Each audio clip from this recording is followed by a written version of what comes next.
Même après avoir reçu la bénédiction de nouveau départ, en l'espace de quelques générations, la plupart de l'humanité s'était détournée du Seigneur pour suivre sa propre voie. Par exemple, Dieu avait commandé à l'humanité de se répandre et de remplir la terre. Alors qu'est-ce que l'homme a fait? L'Écriture nous le dit.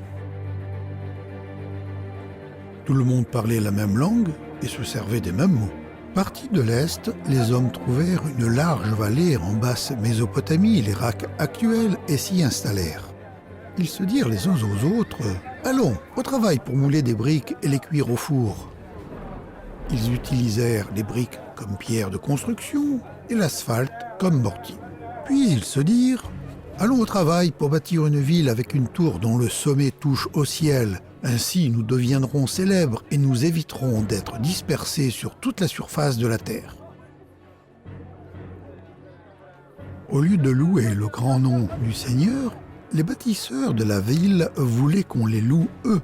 Comme Satan, ils étaient sous l'emprise de l'orgueil et de la rébellion.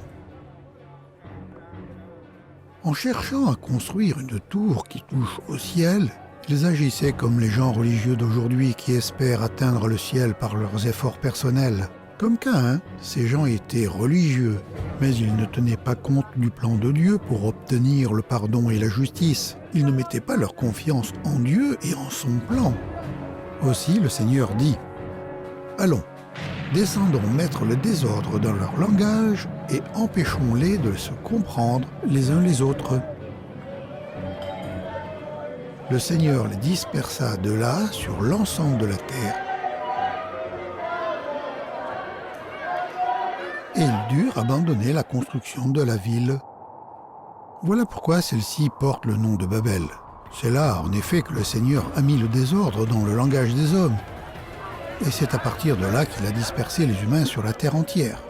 En donnant à chaque famille ou clan une langue différente, le Seigneur a mis un terme définitif à leur projet de construction. Les humains n'ont pas eu d'autre choix que de quitter Babel et de remplir la terre comme Dieu le leur avait ordonné.